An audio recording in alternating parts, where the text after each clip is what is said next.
Before we begin the story, don't forget to like the video and tell us where you watched it in the comments. A shout cracked through the heat. Thief! Boots pounded on the boards.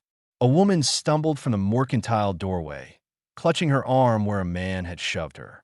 Dust swirled up around her shoes. The street fell silent, and eyes fixed on her as if the word alone had already judged her. She froze, chest heaving, throat dry, the cut on her cheek catching the sun. Across the street, a cowboy stepped off the hitching rail. He moved slow, his spurs dragging in the silence, his hat brim shadowing eyes that had seen worse scenes than this one. He did not speak. He only watched. The townsfolk, restless and waiting for a spark, kept their distance.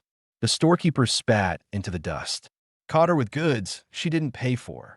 The woman's fingers tightened around her skirt. She had no money left, no family here, no voice the town trusted. Shame burned behind her eyes, but she forced her shoulders straight. She wouldn't beg. Not again. The cowboy noticed how she swallowed hard, how her knuckles whitened, how her lips trembled though she held them shut. He also saw what the others ignored. The bruises on her wrists, the torn seam of her dress, the way the sack of flour sat on the porch untouched, not hidden. The silence pressed heavy. He stepped forward, picked up the sack, and set it at her feet. "Paid," he said flatly, tossing a coin onto the boardwalk. His voice cut clean through the crowd. Murmurs rippled, but no one challenged him. The woman didn't move. Her breathing was fast, almost panicked, yet she held her ground. She glanced once at the coin, then at the cowboy. She wanted to ask why. Why risk siding with her when every man here believed the worst? But the words caught in her throat. The cowboy turned away, but his hand lingered on the brim of his hat. He had promised himself he would keep distance this time. No ties, no causes. He had drifted too long, left too many towns with blood on the ground and debts in the air. But something in the woman's silence felt heavier than all that. Her name was Sarah, once married, now widowed, left to carry rumors that never matched the truth. His name was Luke, once a rider with men he never should have trusted, now a drifter trying to keep his boots on clean soil. Neither of them wanted to be noticed. Yet the town had marked them both. As Sarah bent slowly to lift the sack of flour, her hands shook with the weight, not of the grain, but of the stairs boring into her. She straightened without looking at anyone, her jaw clenched hard, and stepped back toward her small rented shack at the edge of town. Luke stood still, the sun burning the back of his neck. He knew walking away was the safer choice. He also knew the woman would be left alone to the whispers, the stones, and maybe worse. His chest tightened with a familiar conflict, the fight between leaving and staying. He stayed. Sarah carried the sack of flour down the uneven boards of the porch and into the street, her eyes fixed straight ahead so she wouldn't have to meet the stairs that followed her. The whispers trailed behind, thin and cutting, as if her back were open to knives. She quickened her steps, the flour dragging her arms down, and turned toward the edge of town where her small shack leaned against the dry earth. Dust clung to her hem and to the sweat at her temples, but she refused to stop until the noise of the town dulled behind her. Luke stayed where he was for a moment longer, the brim of his hat low, watching the way the crowd slowly lost interest once their entertainment had passed. He noticed which men muttered, which women looked away, and which children had stared with wide eyes before being pulled indoors. He knew how towns like this worked, how once a mark was set on someone, the story didn't need truth anymore, only repetition. He stepped off the boardwalk, untied his mare, and led her at a slow pace toward the same edge of town where Sarah had gone. He kept distance, far enough not to be seen as following, close enough to know if trouble rose again. Her shack was little more than 4 walls and a roof patched with whatever board she could find. One corner sagged where the ground had sunk after spring rains. Luke noticed the way she struggled to push the door open with her shoulder while holding the flour, her strength nearly gone. He almost stepped forward, but he stopped himself. He wasn't here to interfere, not yet. Instead, he watched as she set the sack down inside and leaned against the frame, chest heaving, face pale. Questions hung heavy, the kind a listener might have carried from the first moment they saw her in town. Why had she been left alone? What had she really been accused of before? Was she a thief? Or just a woman crushed by talk she couldn't fight? And why had Luke, a man burdened with his own past, chosen to defend her so openly? The truth was simpler than the whispers. Sarah had come here months ago, a widow traveling west with what little savings she had left. Her husband's grave lay in a town 3 days behind her, a wooden cross with no carving. She had tried to start over in this place, renting the shack cheap from a man who didn't ask questions. But she hadn't been welcomed. The storekeeper had spread word that she came with debts, though no record existed. A saloon girl claimed Sarah had stolen a brooch, though no one had seen it on her. And with each rumor, her footing in town weakened. By the time Luke saw her outside the mercantile, she had already been branded in the eyes of the people. Luke's reasons for stepping in weren't clean either. He told himself it was because he knew lies when he saw them. But part of him remembered other towns, other faces he hadn't defended when he should have. He remembered nights where he looked away and left people to their fate because it was easier to keep moving. This time, his boots had stayed planted. Sarah lifted her head from the doorframe and noticed him across the road, his mare cropping at dry grass. She stiffened, unsure if he was just another man come to watch her fall. He raised his chin once, nothing more, and she understood it as acknowledgement, not intrusion. It unsettled her because no one else in this place had offered her even that. The sun dropped lower, shadows stretching across the town, and the air cooled enough for smoke to rise from chimneys. Luke led his mare to the livery, bought a portion of oats with coins that left his pocket too light, and found space in the lean-to where he could roll his blanket. He thought of Sarah's pale face, of the way her hands trembled around the flour sack, and he told himself he was just keeping an eye on her for tonight, just until things calmed. But the truth was clear already. Things here weren't going to calm on their own. Night drew in, sharp and still, the kind that carried every sound across the empty street. The lamps burned weakly in a few windows, and the rest of the town had already gone to bed. Luke lay under the lean-to at the livery, blanket pulled to his chest, hat tipped low, the mare's steady breathing close by. Sleep didn't come easy. His mind kept circling back to Sarah, the way she'd leaned against her shack door, pale and shaking, too proud to ask for help and too worn down to keep pushing alone. He told himself it wasn't his problem, but the thought stuck like a burr.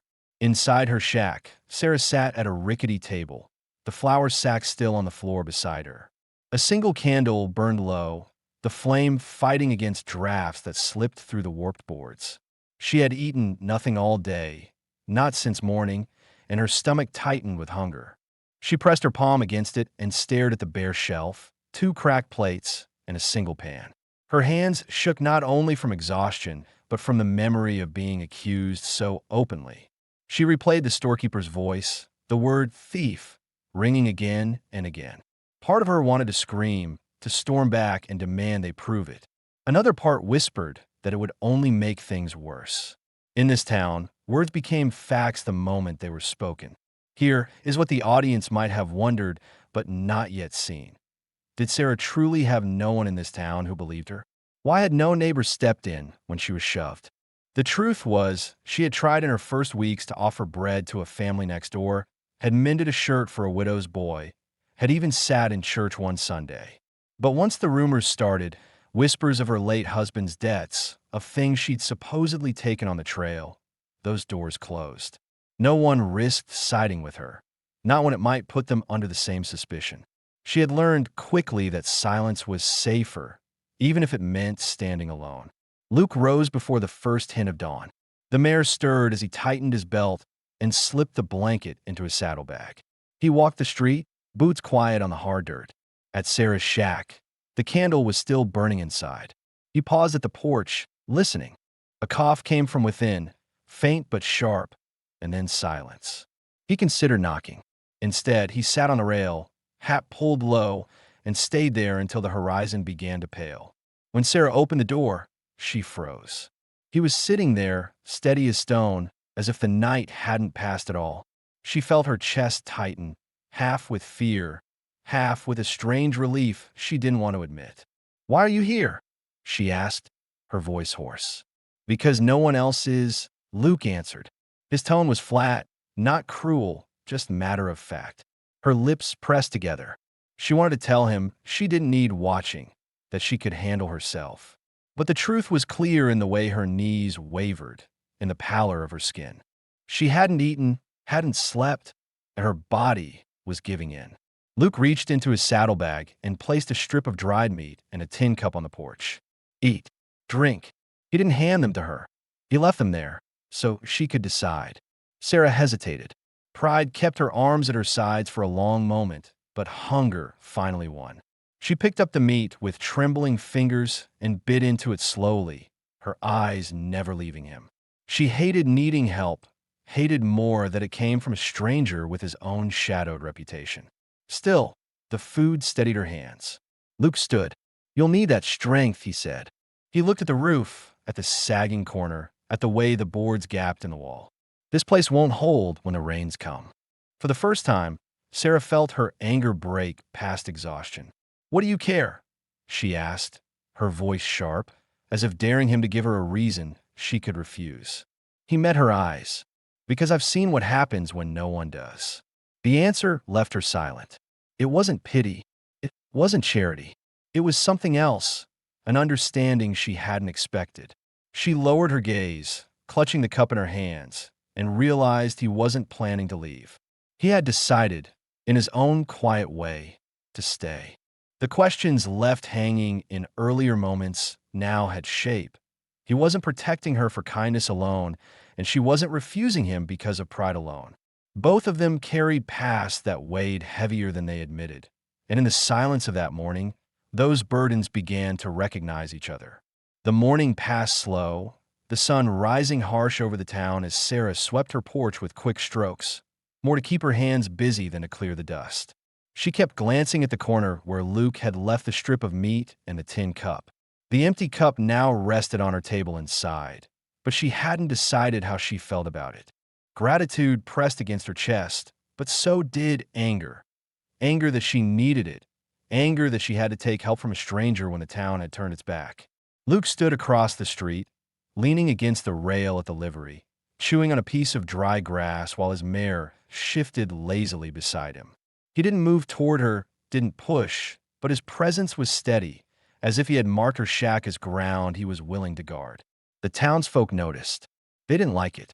Already, murmurs spread about why a drifter with a stain name would attach himself to a woman no one trusted. The whispers carried the kind of edge that could grow into trouble if left unchecked. Sarah knew this too. That afternoon, when she stepped into the mercantile again with the last coin she owned, the storekeeper's wife gave her no greeting, only a thin-lipped glare. Sarah set the coin on the counter for a sack of beans, but the woman slid it back with 2 fingers and said, "We don't want your kind here." Sarah's hand froze on the counter. Her throat tightened, but she forced herself not to let the tears rise. She picked up the coin, pocketed it, and walked out without a word. Luke had seen from the street. He pushed off the rail and fell in a step beside her as she walked, her back rigid, her chin high even though her stomach turned with humiliation. She finally snapped, voice low but sharp. "You don't need to follow me." "I'm not," Luke said, calm as ever. "Just walking the same way." She stopped at her shack, turned on him, eyes blazing despite the exhaustion on her face. "They'll think what they want. That I'm with you. That you're hiding in my place. You'll make it worse for me." He met her gaze without flinching. "They already decided about you. Whether I stand here or not doesn't change it." The words hit harder than she expected. She wanted to argue, but deep down she knew he was right. The town had already judged her, her silence, her clothes, her past. Nothing would erase it. She leaned against the frame of her door, her anger slipping into something closer to despair. This was a moment that answered what the audience might have wondered since the beginning. Why didn't she just leave this town if it treated her so poorly? Sarah had nowhere else to go. The last of her money had gone into the rent for the shack and the little food she'd scraped by with. Leaving would mean the trail, alone, with no horse, no wagon, and no protection.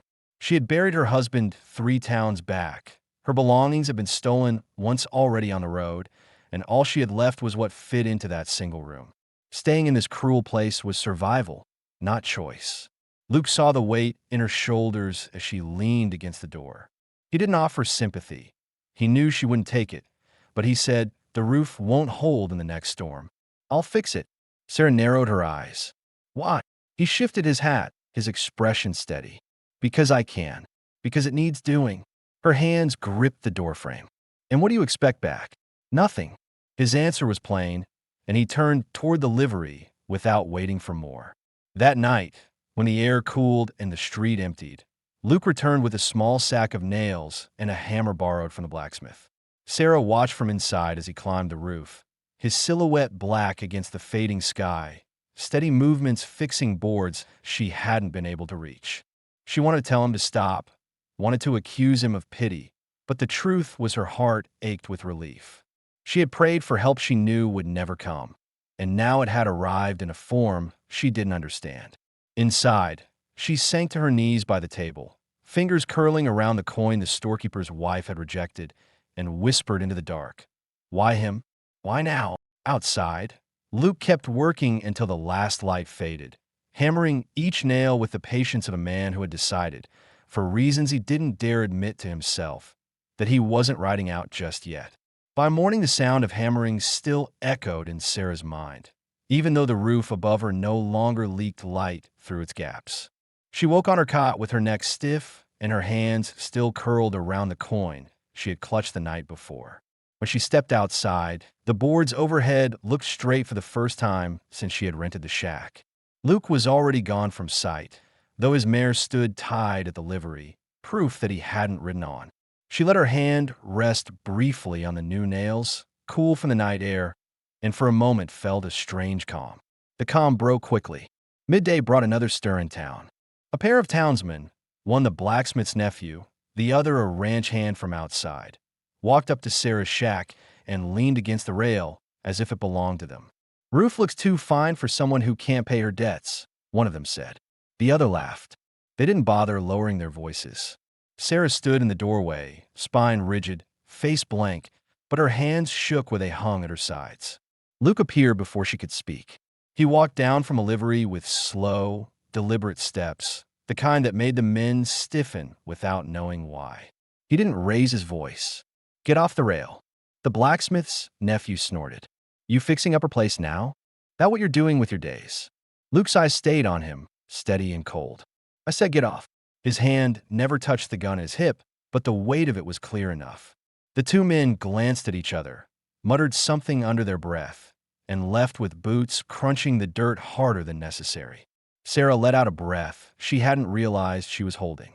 She hated that she needed him to stand there. She hated more that without him. She knew the harassment wouldn't have stopped. "You can't fight every man in this town," she said, her voice quiet but sharp.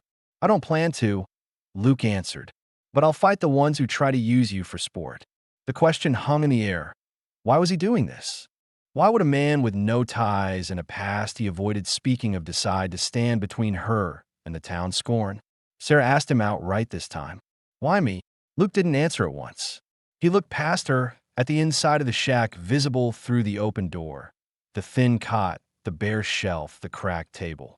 He saw the life of a woman trying to survive on scraps. "Because I know what it's like when no one stands there," he said finally. His voice was low, almost reluctant. This moment answered what listeners might still have wondered. What was Luke's past, beyond whispers of violence and debts?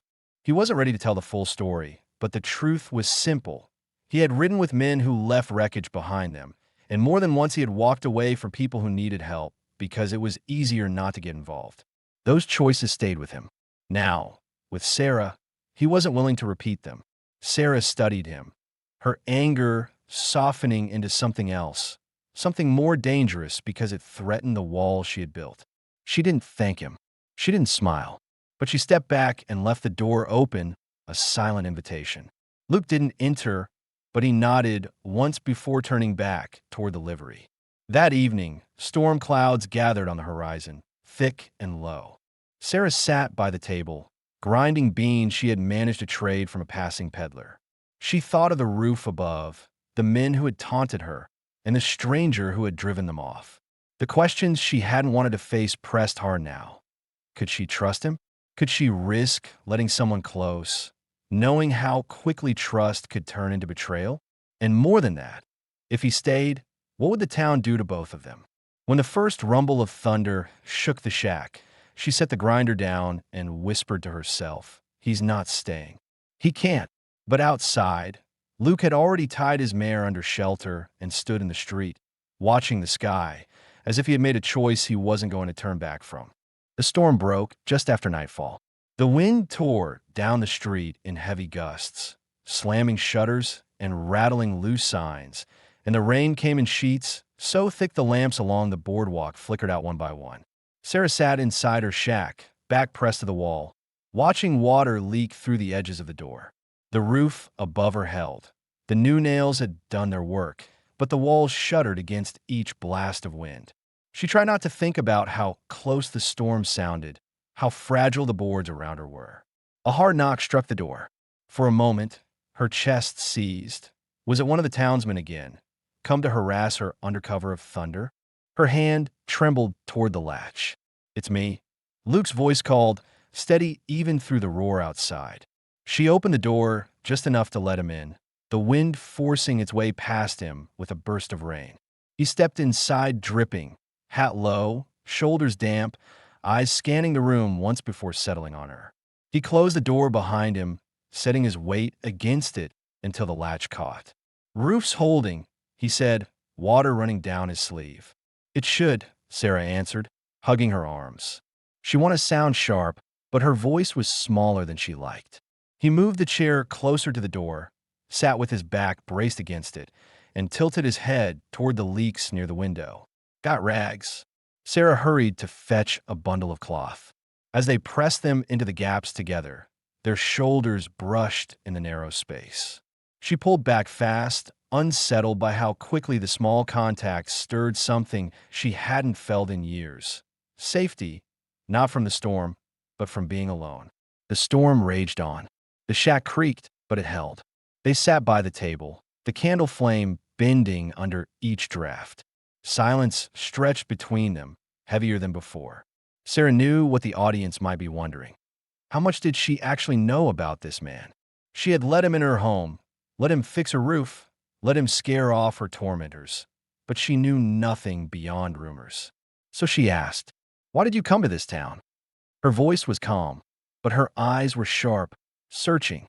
Luke's jaw worked as he stared at the flame. "Because I couldn't go back where I came from," he said finally. "Too many wrong things done. Too many faces I can't look at anymore." He paused. "Thought maybe here I could just be a man with a horse, nothing more." And instead, she said bitterly, "You're the man standing beside me, which makes you a target, same as me." He looked at her then, steady and unblinking. "I already was." The simplicity of his answer quieted her. She realized something else the audience might have wondered. Why had Luke not simply kept riding after the mercantile scene? He had no reason to stay, no debt to pay. The truth was that he recognized in Sarah what he had once been himself, someone the town wanted to push out until there was nowhere left to stand. And maybe he couldn't save himself from his past, but he could keep her from being crushed under lies. The wind eased after midnight, though the rain still pattered against the boards. Sarah leaned her head against the wall, eyes heavy. Luke stayed by the door, one hand resting lightly on the butt of his gun, listening for anything beyond the storm. He did not sleep. When dawn came, the air smelled of wet dust and broken branches. The town stirred slowly, people stepping out to assess damage. Sarah opened her door to find Luke still in the chair, hat pulled low, eyes rimmed with fatigue but alert. She blinked at him. "You sat there all night?" He stood, stretching stiff shoulders. "Someone had to." Her throat tightened. She wanted to tell him he didn't need to. She wanted to tell him he should leave before the town's hatred swallowed them both. But instead, she stepped aside and let him pour water from the jug into a cup, as if it were his home too. The storm had left its mark on the town, and so had his choice to stay through it. And though no words were spoken, both of them knew something had shifted. It was no longer about one night, one favor, one defense. It was about surviving together, whether either of them admitted it or not. The morning after the storm carried an uneasy quiet. Branches littered the street, a trough had toppled, and the sign over the mercantile hung by a single chain. Townsfolk busied themselves with repairs, but their eyes kept drifting towards Sarah's shack, where Luke stood hammering loose boards back into place. His presence, there was no longer a passing gesture. It was a fact the town could not ignore. By noon, whispers had grown teeth. At the saloon, men muttered that Sarah had snared the drifter for protection, that maybe she was hiding his crimes in exchange for his company. The story twisted further. Some claimed Luke had killed a man in another territory. Others swore he was a hired gun lying low. The truth never mattered, only the tale that fit the mood. Sarah felt the weight of it when she walked to fetch water from the well. Women at the pump turned their backs, refusing to meet her eyes. One of them whispered, just loud enough, "Shameful." Sarah's face burned, her grip on the bucket handle so tight her knuckles whitened. She wanted to shout that she had asked for none of this, but her throat locked shut. Luke saw it from a distance. He didn't intervene this time, not with words or stares. He let her walk back on her own, because he knew she needed to stand without leaning on him every moment. Yet when she returned to the shack, she found the bucket already filled at her doorstep, and she knew who had done it before dawn. Here was a question the listeners might still have. What truly tied Luke to this place beyond Sarah? Couldn't he just leave, ride on before the town's suspicion turned into something sharper? The truth was that Luke had run too many times already. Each town he left added another layer of regret. Now, standing beside Sarah, who had no road left to take, he found himself unwilling to turn away again. That afternoon, two riders appeared on the edge of town. Their coats were cleaner than most, their boots polished, their eyes sharp. They asked after Luke by another name, one that made the livery boy pale. By the time Luke stepped into the street to meet them, the town had gathered behind shutters and door frames, waiting for a spectacle. "Been looking for you," the taller rider said. "Long way, too. You owe for what happened down by the border. Men, don't forget debts." Sarah stood in her doorway, heart pounding. She knew nothing of what they spoke, but the way Luke's jaw tightened told her it wasn't the first time his past had come calling. "What debt?" Luke asked, voice low, steady. "The kind that can't be paid with coins," the rider replied. "The kind you pay standing up or lying down." The air thickened. Sarah gripped the frame of her door, torn between stepping forward and staying hidden. Part of her wanted to demand answers from Luke, to know what he had done before he ever walked into this town. Another part feared that asking would shatter the fragile trust forming between them. Luke didn't draw his gun. He kept his hands loose at his sides. "You've got the wrong man," he said, but his eyes flicked towards Sarah, and she understood the truth. He wasn't denying for himself. He was protecting her from the full weight of his past. The riders looked at each other, then at Sarah, then back at Luke. "We'll be asking around," the tall one said, spitting into the dirt before turning his horse. "Don't ride far." As they left, the town's whispers reignited, fiercer now. If there had been doubt before, there was none now. Luke was a man with enemies, and Sarah was tied to him, whether she liked it or not. That evening, Sarah lit a single candle and sat at the table while Luke stood by the door, shoulders heavy. Finally, she spoke. "How long before they come back?" Luke met her eyes. "Not long enough." Her breath caught. She realized what the audience, too, might have wondered from the very beginning. Not only was she fighting to survive the scorn of the town, but now she was bound to a man whose shadows reached far beyond its borders. Yet even with fear pressing in, she didn't tell him to leave. Instead, she whispered, "Then I guess you'll be needing a roof that holds." Luke nodded once, the faintest hint of relief breaking through his weary face. It wasn't forgiveness. It wasn't trust. But it was the beginning of something neither of them could turn away from now. The next days carried a tense stillness, as though the entire town was waiting for the riders to return. People worked on their shops, and ranch hands came through with supplies. But conversation lowered whenever Luke passed, and Sarah felt eyes following her even when her back was turned. She moved carefully, shoulders straight, refusing to show the strain, but each night she shut the door with trembling hands, bracing it with the chair before she let herself breathe. Luke stayed close. He did not speak much about the men who had come searching, But Sarah knew the questions lingered. What had happened at the border? Was he truly guilty of something too heavy to name? The townsfolk were already filling in their own answers. Sarah wanted to know the truth, but part of her feared it, that if he confessed, it might break the fragile trust between them. On the third evening, Sarah stepped onto the porch as Luke worked on his saddle strap. "You said they had the wrong man," she said. Her voice was steady, but her eyes stayed on the horizon. Not him. Was that for me? Or was it for them?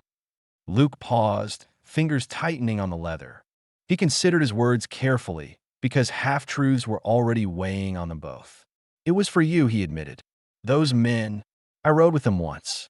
Not by choice at the start, but I stayed longer than I should have. They robbed payrolls, scared towns, and left bodies behind. I never pulled the trigger, but I never stopped them either. That makes me guilty enough." The honesty cut deep, but it also answered what listeners might have wondered since his name was first spoken in whispers. What exactly was the burden he carried? Sarah exhaled slowly, gripping the porch rail. "Then why leave them?"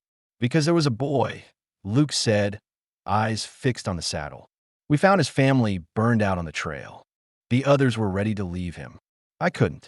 I rode him to a ranch near the river and left him there, but I knew if I went back to the gang, I'd end up no different than them. So I rode off. Been drifting since." Sarah studied him, weighing his words. Part of her wanted to condemn him for not leaving sooner, for standing by while men suffered. But another part recognized the cost of walking away when you had nothing but the road ahead. She said nothing, but her silence was not rejection. That night, another question found its answer. Why did Sarah never fight the rumors directly, never stand in the square and shout the truth? As she explained in a low voice by the fading candle, she had once tried. In the first town after her husband's death, she had sworn before the pastor she was no thief. She had pleaded with a shopkeeper to trust her word. But when lies spread faster than her protests, her voice only made the gossip sharper. "I learned fast that silence leaves fewer scars than screaming into deaf ears," she told Luke. "So I stayed quiet, even if it meant they thought me guilty." Luke listened without interruption, the lines of his face taut with a mix of regret and recognition. Their pasts, though different, had carved the same truth into them. Sometimes survival meant holding your tongue, even as it burned inside you. The next morning, a rider brought word. The two men who had confronted Luke were camped near the river, waiting. The message was clear. They weren't leaving until they dragged him back or broke him down. The town bristled with unease, wondering if blood would stain its streets. Sarah placed a hand on the doorframe as Luke strapped on his gun belt. Her voice was low but firm. "If you go alone, they'll finish you. If you run, they'll follow. You need to end this here, in a way that leaves no doubt." Luke met her gaze. He knew she was right, and though the decision weighed heavy, he also understood what neither of them had spoken yet. That whatever happened, they were bound together now, their fates no longer separate. The storm outside had passed, but another was waiting, and this time it wasn't whether they had to endure, it was the past, riding hard into the present. Luke saddled the dun mare before dawn, the leather creaking softly in the stillness. His movements were deliberate, as if each buckle and strap gave him time to steady his thoughts. Sarah watched from the doorway, her arms folded tight, fighting against the urge to tell him to stay. She knew the riders would not vanish if ignored. She also knew Luke couldn't carry this fight forever. The town woke slowly, but already word had spread that the confrontation was near. Men lingered at the saloon porch, women kept their children inside, and shutters opened just enough for eyes to peer out. The tension was heavier than the morning air. Sarah felt it pressing on her chest as she walked beside Luke toward the edge of town. She asked the question listeners had likely held since the riders first appeared. "If they force you back, will you kill for them?" Luke didn't look at her. "I won't ride with them again. Not for money. Not for blood. If it comes to it, I'll stand, but I won't go back." That answer steadied her more than she expected. She realized then that his silence all this time hadn't been about indifference. It had been restraint, a man keeping violence locked behind his ribs because he knew once it was loose, it didn't go back easy. At the river bend, they found the riders waiting. Their campfire smoked low, coffee pots resting in the coals. The tall one smirked as Luke approached. You came. Thought maybe you'd crawl off before we had our say. Luke stopped 10 paces away, Sarah behind him. I told you before, you've got the wrong man. I left your trail for good. I don't owe you. The second rider spat. Every man who rode with us owes. Doesn't matter if you pulled the trigger or just watched. You're marked. Sarah's hand gripped the edge of her skirt. Fear prickled her skin, but she stepped forward anyway. He walked away because he had more decency than the rest of you. That boy he saved, he's alive because of him. Do you even remember his face? The men looked at each other, uneasy for the first time. The tall one sneered. You putting your word against ours, woman? This town doesn't even believe you. Her jaw tightened, but she didn't back down. Maybe they don't, but I know truth when I see it. The tension broke when one of the riders reached for his gun. Luke's hand moved fast, faster than Sarah had ever seen, his revolver out and pointed before the man's iron-cleared leather. The stillness that followed was sharper than the click of the hammer. You're not dragging me back, Luke said, his voice low and flat. And you won't spread my name into lies. Ride on. Don't return. For a long moment, no one moved. Then the tall rider raised his hand, palm open, signaling retreat. This ain't finished, he muttered, but his eyes told a different story. One of men not ready to die by the river. They mounted and rode off, dust rising behind them. Sarah let out a breath she had been holding so long it burned her throat. Luke holstered his gun, his face unreadable. She stepped closer, close enough to see the lines of fatigue and resolve etched deep into him. They'll tell others, she said softly. Maybe, he answered, but I won't run. Not again. Here, another gap in the story filled. Why would Luke and Sarah stay in a town that had treated them with suspicion, when leaving might have seemed easier? The truth settled between them now. Running only bred more ghosts, more rumors that grew wild on the trail. Staying meant facing the talk, enduring the stares, but it also meant finally building something solid instead of drifting. As they walked back toward town, the silence between them was no longer heavy. It was shared. The people waiting by the saloon stepped aside, murmuring but not daring to interfere. For the first time, Sarah didn't lower her head as she passed. She carried herself tall, the way Luke had stood against the riders. When they reached her shack, the repaired roof glinting in the sun, Sarah touched the doorframe and spoke with quiet certainty. If you're staying, then stay. Not outside, not just to fight shadows. Stay here. Luke met her eyes. The weight of his past, the whispers of the town, the danger of the road, they all pressed on him at once. But for the first time in years, he felt his answer was simple. I will. Winter crept into the valley with a sharpness that made every sound ring clear across the town. Frost rimmed the troughs, smoke curled from chimneys in steady trails, and the streets grew quieter with each cold dawn. Sarah's shack, once leaning and half-broken, now stood straighter. The roof no longer leaked, the shutters closed firm, and a stack of split wood sat neatly against the wall. Much of that was Luke's doing, though he never called it a favor. He worked as if the repairs were simply part of living there, part of staying. Inside, their days fell into a rhythm. Sarah baked bread when she had flour, mended clothes for neighbors who paid in coin or goods, and kept the place warm with careful hands. Luke took odd jobs, repairing fences on the edge of town, hauling supplies for the blacksmith, earning just enough to keep oats for the mare and staples on the shelf. It wasn't much, but it was steadier than either of them had known in years. Questions the listeners might have carried from the beginning began to settle here. Would the town ever accept Sarah, or would she always be an outcast? Would Luke's past shadow him forever, or could he truly stand still long enough to belong? Slowly, the answers showed themselves. The townsfolk, wary at first, began to notice. The blacksmith who once muttered about Luke's reputation now nodded at him in passing. A widow whose son Sarah had mended shirts for started greeting her at the well. The whispers didn't vanish, but they softened, and silence replaced scorn more often than not. One evening, Sarah set 2 bowls of stew on the table and sat across from Luke. The candlelight flickered, catching the weariness on his face. She studied him, then spoke. All this time you could have left. Why didn't you? Luke looked at her steadily. Because leaving always left something worse behind. This time I decided to stay. Decided not to let them run you down the way I let others be run down. He paused, voice lower. And because I wanted to, Sarah held his gaze, her chest tight. For the first time in years, she let the words settle without pushing them away.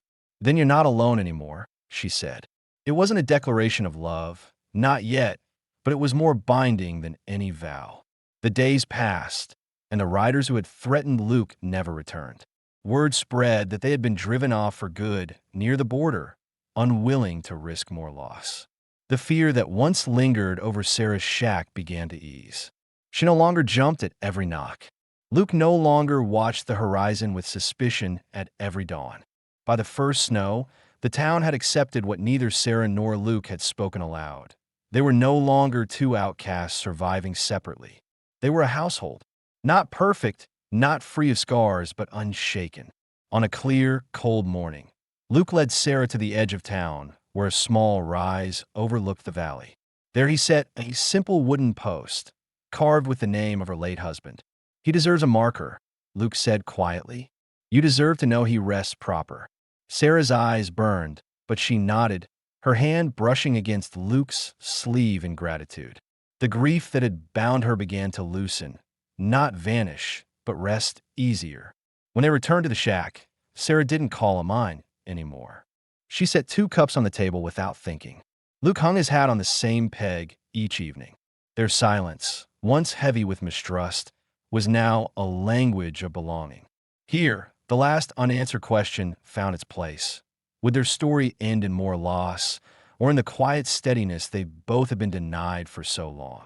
The answer was plain. That night, they sat side by the fire, shoulders touching, the warmth steady against the winter cold. No storm, no rumor, no shadow from the past pressed between them anymore. The story that had begun with suspicion and whispers closed with a simple truth. They had stayed, and staying had built them a life. A life together.